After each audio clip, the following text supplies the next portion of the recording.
सर्वप्रथम तथागत गौतम बुद्ध को नमन करते हुए महात्मा ज्योतिबा फुले जी को नमन करते हुए संविधान निर्माता डॉक्टर भीमराव अम्बेडकर जी, सामाजिक न्याय के मसीहा साहू जी महाराज जी, फूलन देवी जी, कबीर पेरियार शहीद गुरु, सभी महापुरुषों शहीदों को नमन करते हुए आज हम शहीद वीरांगना रानी अवंतीबाई लोधी जी के बलिदान दिवस के पखवाड़ा में, क्योंकि उनका 20 तारीख को था मार्च में, आज 22 तारीख है, हम सब इकट्ठे हुए हैं। मंच पर हमारे सभी विद्वान लोग, सभी ओबीसी महासभा के साथी, एसटी-एससी माइनॉरिटी समाज के एवं सामने बैठे बुजुर्ग, युवा साथी, माता बहनें, छात्र, पत्रकार, कर्मचारी, सबको मैं जय अवंती का सलाम करता हूं। साथियों, बहुत सारी बातें हुई हमारे चौरसिया जी ने, सोनी जी ने, यादव साहब ने, प्रोफेसर साहब ने बताई है। मैं कुछ हटके ऐसी चीजें बताना चाहता हूं जो मुझे लगता है कि वीरांगना अवंतीबाई लोधी जी के बारे में शायद पता नहीं है।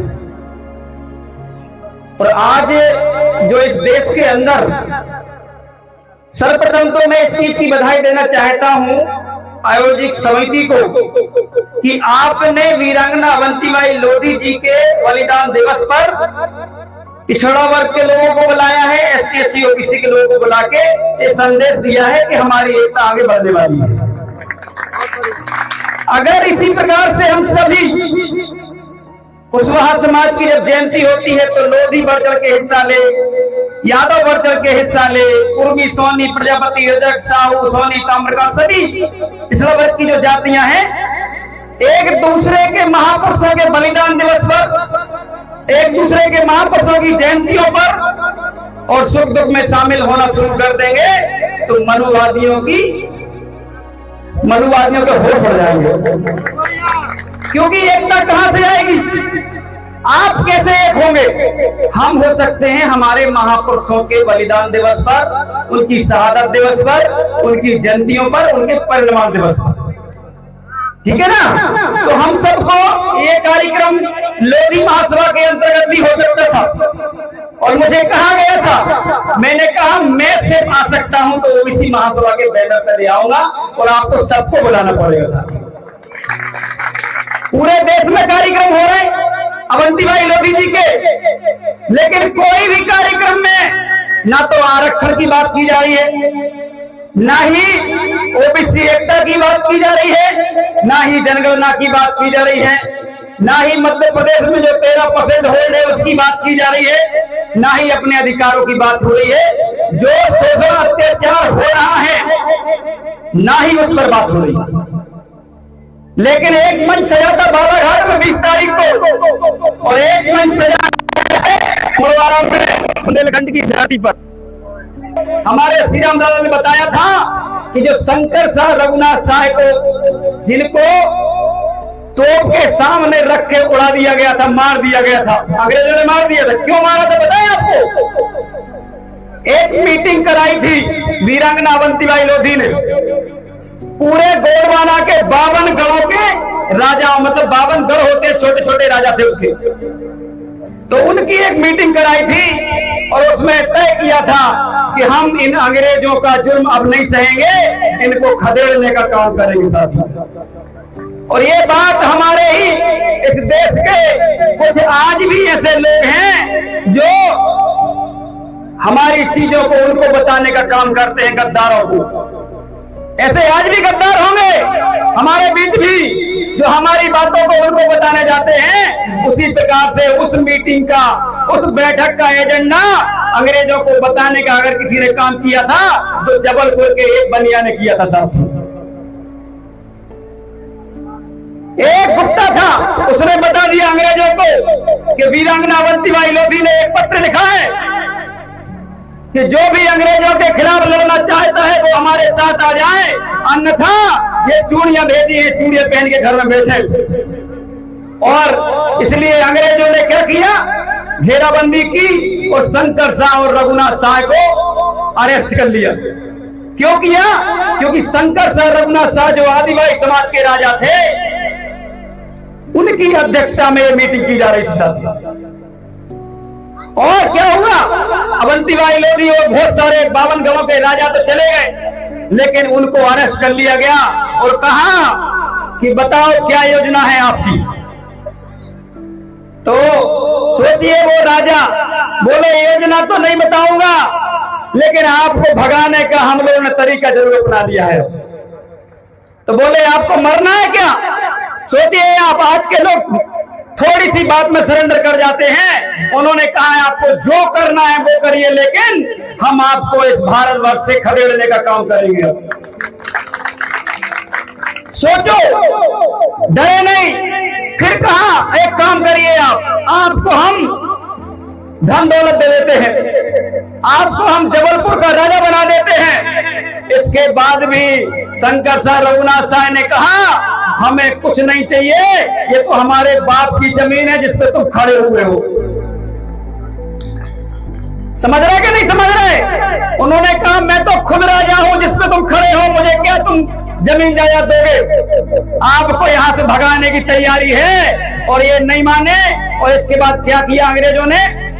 सोचो, उनसे बार बार कहा गया आपको तोप से उड़ा दिया जाएगा, आपको फांसी दे दी जाएगी। इसके बाद भी शंकर शाह रघुनाथ शाह कहते रहे कि जो करना वो कर लो, आपको तो ये देश छोड़ना पड़ेगा। और फिर क्या हुआ? उनको जबलपुर में तोप से उड़ा दिया गया। उनकी मां के सामने, ऐसे तोप के सामने दोनों को, पिता को और पुत्र को। आप समझिए बात, आपके बच्चे ही बेटे होंगे, पिता भी होंगे। पिता और पुत्र दोनों ने तय किया कि ये जो करना है वो कर ले, लेकिन हम गुलामी स्वीकार नहीं करेंगे। आज छोटी छोटी बातों में गुलामी करते हैं हमारे लोग। हमारे अभी बता रहे थे श्री राम दादा कि यहां पर जिला पंचायत जनपद में हमारे लोग बनते ही नहीं है, क्योंकि हमारे लोग गुलामी करते हैं। हमारे लोग छोटी छोटी बातों में आ जाते हैं, उन्हीं के षड्यंत्र के द्वारा आपको फंसाया जाता है और बाद में वो कहते हैं कि हम तुम्हारी जमानत करा लेंगे। करते क्या नहीं करते? और ऐसे करके पूरे समाज को बांट रखा है। पूरा गांव कुर्मी समाज का होगा, लोधी समाज का होगा, यादव समाज का होगा, चौरसिया समाज का होगा, प्रजापति साहू समाज का होगा, ST SC OBC का होगा। लेकिन 4-6 मनुवादी रहते होंगे तो वो पूरे समाज को बर्बाद करके रखते हैं। कैसे करके रखते हैं वो बताता हूं मैं। हमारे आरक्षण के खिलाफ कौन गया पता है? नहीं, मनुवादी गए तो गए। कौन है मनुवादी? मनुवादी अभी कौन गया? सिर्फ ब्राह्मण समाज के गए। अब ये बुरा नहीं मानना चाहिए ब्राह्मण समाज। क्यों? क्योंकि अगर हम आपको कहें कि लिस्ट उठा लीजिए पूरी कि कौन हमारे खिलाफ गया, तो 99% दुबे, चतुर्वेदी, पांडे, शर्मा, तिवारी, ये लोगों की लिस्ट हमारे पास रखी है। कहो तो हम गिना भी देंगे। भाई आपको हमारा विरोध नहीं करना चाहिए। हम आपसे पूजा करवाते हैं, हम आपके पैर छूते रहे हैं। हमारे बुजुर्ग इतने मन से गुलाम है हमारे लोग कि आज भी उनके 5 साल के बच्चों के पैर छूते हैं, और बोलो हमारे 80 साल के बुजुर्ग के पैर आज भी नहीं छूते हैं।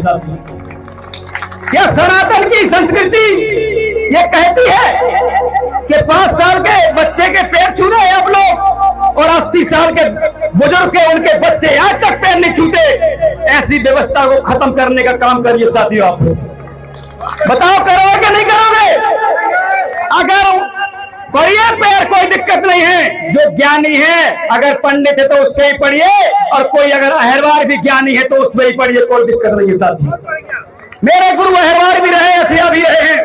मेरे गुरु तो कई अन्य समाज के साहू रहे हैं। मैं मूर्तिका के पांव पढ़ता हूं उनके, और पढ़ता रहूंगा। कि मुझे क्या चाहिए? मुझे ज्ञान चाहिए। मुझे क्या चाहिए? मेरे समाज के लिए सम्मान चाहिए, अधिकार चाहिए, बराबरी चाहिए। लेकिन ये हमें कौन नहीं देने दे रहा है? वही चुटैयाधारी, एंटीनाधारी। तो हमें डरने की जरूरत नहीं है, खुल के बोलने की इसलिए जरूरत है। अगर वो आपसे कहते हैं तो आप बड़े प्यार से कहो कि अगर वो महेंद्र सिंह लोधी आपका नाम ले रहा है तो आप एक काम करिए, आपकी एक मीटिंग बुला के जितने भी केस लगाए हुए हैं सबको वापस करवा लीजिए सर। मैं तो ब्राह्मण समाज से कहता हूं कि आप लोग हमारे आरक्षण को दिलाने का काम करें। जो आपने याचिका लगाई है, अगर वाकई आप हमको सबको हिंदू समझते हैं तो आप बड़े हिंदू हैं। आप एक काम करिए, जबलपुर हाई कोर्ट और सुप्रीम कोर्ट में जो याचिका आपने लगाई उनको वापस करवाने का काम करिए, ताकि 31,000 जो पिछड़ा वर्ग के 31,000 आज जो हमारे विद्यार्थी पढ़ के हमारी माता बहनों ने खेत में कटाई करी, उनके पिताजी ने कटाई करी, काम किया और अपने बेटे बेटियों को पढ़ाया, नौकरी तक पहुंचा दिया, लेकिन 13% होल्ड में हमारे 31,000 यादव, लोधी, कुर्मी, कुशवाहा, प्रजापति, रजक, साहू, तांबकर, सोनी, चौरसिया, रजक, रेकवार 92 जातियां जो मध्य प्रदेश में रह रही हैं, सिर्फ इसलिए उनके ऊपर रोक लगी है क्योंकि कुछ ब्राह्मण समाज के लोग हमारे खिलाफ याचिका लगाए हैं कि इनको आरक्षण नहीं मिलना चाहिए। अब मुझे बताइए, आपने कभी ईडब्ल्यूएस का विरोध किया क्या? बताओ क्या किया क्या? जब आप लोग उनके आरक्षण का विरोध नहीं करते तो वो हमारे आरक्षण का विरोध क्यों करते हैं, ये बताओ मुझे। जबकि हम पूजा करवाते हैं, उनसे घर बुलाते हैं, हमारी माता बहनें छुट्टे छोड़ के तक पैर छूती हैं उनके, छूते के नहीं छूती, और ये बंद कर दो, बंद करो, और ये दूर से पैर छूने का, दूर से प्रणाम करने का काम करो शुरू सर। ये आपने धन खर्च किया, मुझे बुलाया, हमारे पैसे लगे, तुम्हारे पैसे लगे, ये सिर्फ नेतागिरी के लिए मंच नहीं लगाया गया। और ना हम यहाँ विधायक सांसद दुनिया की तैयारी कर रहे हैं, हमें हमारे समाज को पाखंडवाद से निकालने का काम करना है, हमें हमारे समाज को हक अधिकार दिलाने का काम करना है। बताइए, एक मिनट रुक जाओ, इस माइक को उठाओ पहले। तो साथियों, विनम्र निवेदन है हमारे ब्राह्मण समाज के लोगों को, बोलो कि कोर्ट में भी आप कई लोग बैठे हैं, वकील भी आप ही के लोग हैं, और याचिका हमारे विरोध में लगाने वाले भी आप ही के लोग हैं। अगर आपको लगता है कि हमारे महेंद्र सिंह लोधी या ओबीसी महासभा आपका विरोध करती है, तो आप भी आगे आके अपनी ब्राह्मण महासभा बुलाइए, उसमें पाठ करिए कि जो भी ब्राह्मणों ने याचिका पिछड़ा वर्ग के खिलाफ लगाई है, हम इनको समाज से बाहर कर देंगे।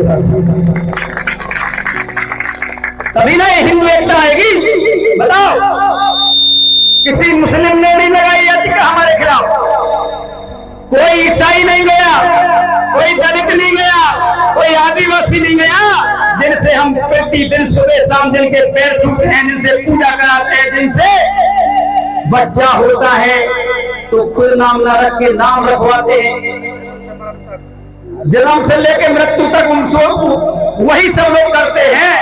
इसके बाद भी वो लोग हमारे अधिकारों के विरोधी है क्या नहीं, बताओ। तो मेरा ये कहना है कि अगर वो कहते हैं तो उनको कहो। ये हम लोग कहते हैं जाति जनगणना होना चाहिए, वो लोग विरोध करते हैं कि हिंदू टूट जाएगा। अरे सब तो जातियां लिख रहे हैं, अगर उसकी गिनती हो जाएगी तो दिक्कत क्या है, बताओ। दिक्कत ये है कि कहीं ना कहीं दूसरों के अधिकारों पे कुंडी मार के बैठे, वो भी षड्यंत्र के तहत। कैसे? मैं नहीं कह रहा, लोकसभा में सामाजिक न्याय के जो नेता हैं वहां पर मंत्री, उन्होंने एक आंकड़ा दिया, आप लोग सुन लेना पूरी बात, कि देश के अंदर 76.9% प्रथम एवं द्वितीय श्रेणी नौकरी में ब्राह्मण वनिया ठाकुर बैठे हैं, इनमें 60% ब्राह्मण बैठे हैं।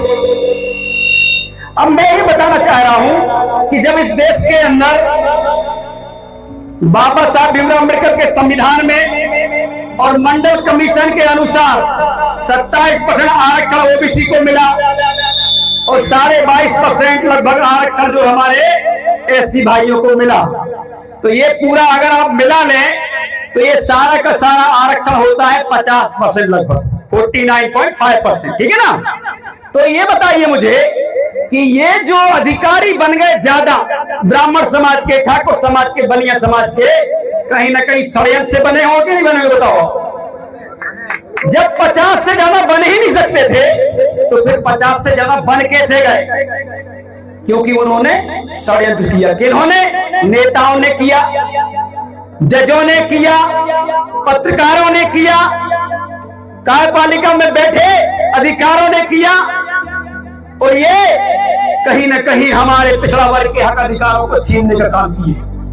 आज आपको जानकारी होना चाहिए, इस देश के अंदर सेंट्रल नौकरियों में 3 करोड़ बैकलॉग, 3 करोड़ पिछड़ा वर्ग की नौकरियों को आजादी के बाद से अभी तक इन सरकारों ने रोक रखा है। कितना? अगर 3 करोड़ लोग सेंट्रल नौकरियों में पहुंच जाए तो कितना ज्यादा लाभ होगा बताइए आप पिछड़ा वर्ग का। लेकिन यही सरकार तो ये चलाते रहते हैं, लेकिन कोई और ही ऑपरेट करता है। इस सरकार एक विचारधारा ऑपरेट करती है, एक आरएसएस ऑपरेट कर रहा है। आज कर रहा कि नहीं कर रहा? अगर प्रोफेसर की भी नियुक्तियां कराने हैं कहीं तो आरएसएस उसमें इंटरफेयर कर रहा है। ये बहुत गलत बात है, क्योंकि हमारे लोगों को समझना पड़ेगा। वीरांगना अवंतीबाई लोधी ने ये लड़ाई लड़ी है कि हमें इस देश को बचाना है, तो आज ओबीसी महासभा और लोधी समाज की जिम्मेदारी है कि तुम्हारी, अगर तुम कहते हो कि मध्य प्रदेश में ज्यादा संख्या है, तो तुम्हारी ज्यादा जिम्मेदारी इस लड़ाई लड़ने की साथ। अगर तुम्हारी संख्या यादव की ज्यादा है तो यादव को ज्यादा जिम्मेदारी लेना पड़ेगी लड़ने की। अगर कुर्मी की है तो कुर्मी को ज्यादा जिम्मेदारी लेना पड़ेगी। अगर साहू है तो साहू को जिम्मेदारी लेना पड़ेगी। और सर्व समाज जो पिछड़ा वर्ग है उसकी आवाज बुलंद करना पड़ेगी। साहब आपको विचार करना पड़ेगा कि कभी रजक भी विधायक बने, कभी नामदेव भी विधायक बने, कभी प्रजापति भी विधायक बने, कभी रेखवारी विधायक बने। और बनेगा कैसे बनेगा? जब आपकी जनगणना होगी। मैं बहुत ही सरल सिंपल तरीके से बताऊंगा। जनगणना हो जाएगी तो सबकी संख्या निकल के आएगी कि प्रजापति कितने हैं मध्य प्रदेश में, या प्रजापति कितने हैं हमारे गांव में, हमारे ब्लॉक में, हमारी तहसील में, हमारे जिले में, हमारे प्रदेश में।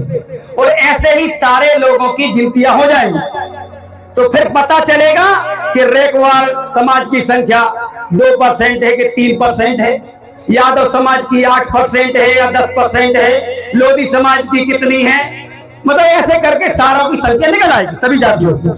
और आप बताइए मुझे, अगर जातियों की सबकी संख्या निकल के आएगी तो मध्य प्रदेश में विधायक कितने बनेंगे? 140। जो आंकड़े दिए हैं कमलनाथ की सरकार ने, जो सरकार ने आंकड़े दिए हैं कि 51.9% है, लेकिन मैं कहता हूं अगर सही से जनगणना हो जाए मध्य प्रदेश में तो हम 60% से कम नहीं है साथियों। और 60% का लगा लो आप तो 140 बनेंगे। और आज सिर्फ 59 है सिर्फ विधायक ओबीसी के। अब बताओ कितने रजक और बनाना है? बताओ बन जाएंगे। कितने प्रजापति बनाना है, कितने नामदेव बनाना है, सब बनेंगे। कितने सेन बनाना है, लेकिन हमारे इन्हीं सेन समाज को, रेखवार समाज को, नामदेव समाज को, प्रजापति समाज को भड़काया जाता है लोधी के खिलाफ, यादव के खिलाफ, कुर्मी के खिलाफ, कुशवाहा के खिलाफ। क्यों? कि देखो भैया लोधी लड़ रहा है। कहते हैं नहीं कहते? तो रजक कहता हाँ यार बात तो सही है, लोधी लड़ रहा है। लेकिन अगर उसी विधानसभा में लोधी जी की जगह अगर तिवारी जी को मिल जाए तो हिंदू हृदय सम्राट लड़ रहा है। ठीक है ना? और फिर कोई नहीं कहता कि तिवारी लड़ रहा है, वो हिंदू लड़ रहा है। अगर यादव को मिल जाए तो यादव लड़ रहा है, देखो लोधी तुम्हारी भी संख्या है, देखो कुर्मी वो लड़ रहा है। तो रजक भी बोलता सही कह रहे आप। तो भैया इसके गणित को समझे आप। ये हमको लड़ाते हैं जातियों में और खुद हिंदू हृदय सम्राट बन के हमारे बीच से जीत के जाने का प्रयास करते हैं साथी। श्री राम दादा कह रहे थे कि बहुत सारे जिला पंचायत के हैं, जनपद हैं, क्योंकि हम लोग हिंदू ही नहीं हैं।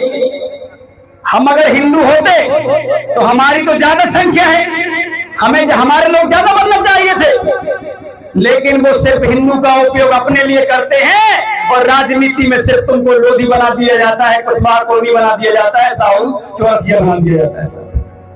बताओ गलत बोल रहा हूं क्या? उनके अगर पंपलेट छपते हैं तो हिंदू हृदय सम्राट जगदीश पांडे, त्रिवेदी चतुर्वेदी शर्मा लिखते हैं नहीं लेते, लेकिन हमारे व्यक्ति को जब देते हैं तो प्रहलाद लोधी, सिर्फ प्रहलाद लोधी। और अगर यही वो लोग होते तो पंडित प्रहलाद तिवारी, समझा ना, हिंदू हृदय पंडित तिवारी। कहने का मतलब समझिए आप कि हमारी संख्या बड़े स्तर की है, हम इस देश में बड़ी संख्या में हैं, इसके बाद भी प्रताड़ित है साथियों। इसलिए जनगणना होगी तो क्या होगा? जनगणना होगी तो पता होगा मध्य प्रदेश में लोधी समाज के इतने ही विधायक बनना है, मान लो 20 बनना है।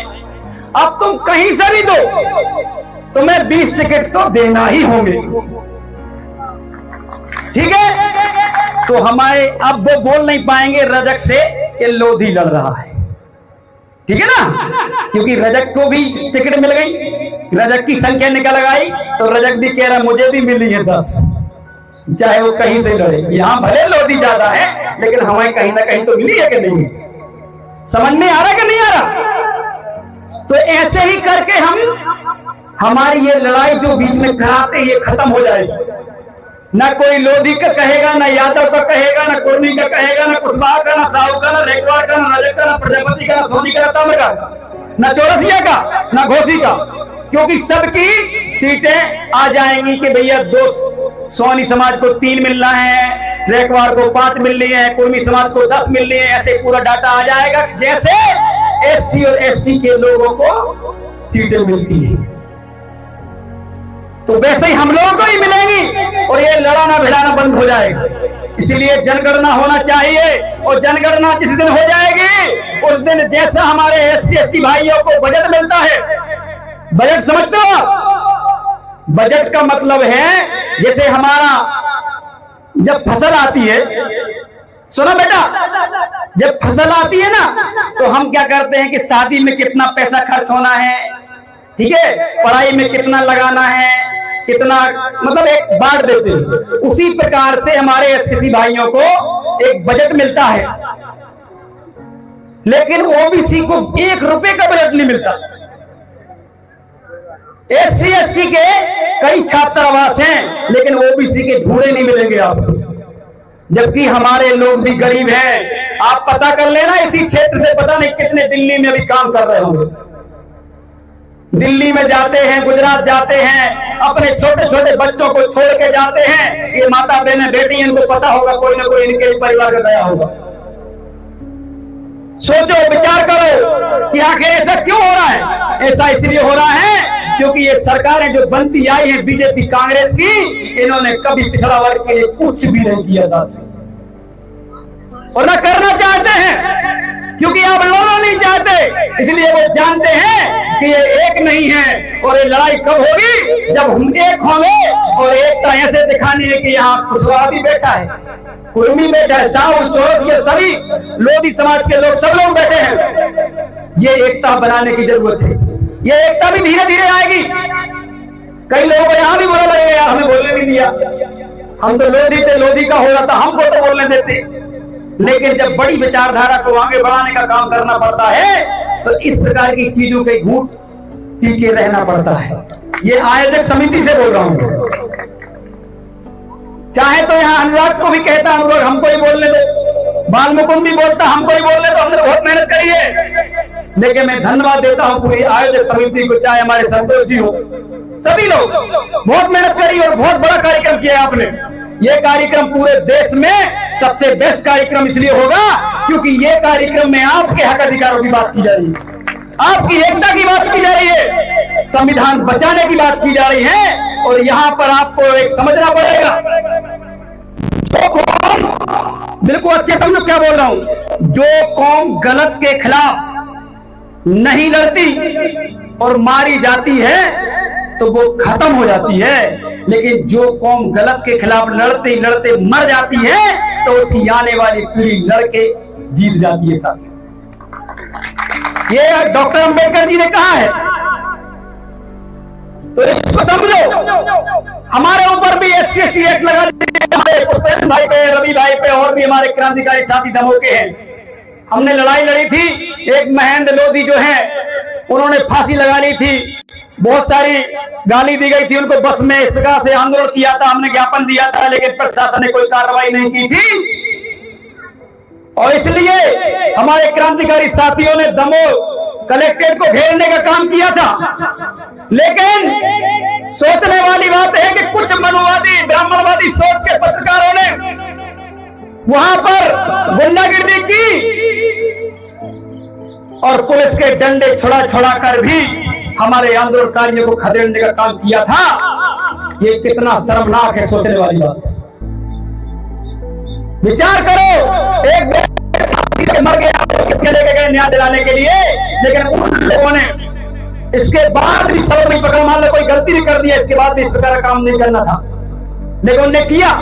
और बोला गया कि महेंद्र गाली दी है एक SC के, सुनो, भाई को आगे पत्रकार, हमारा तो कोई भी नहीं जानता, आगे किया, उससे FIR हुई कि इन्होंने गाली दी है, बोल भी नहीं सकता। इसके बाद पता क्या किया, उसमें पुष्पेंद्र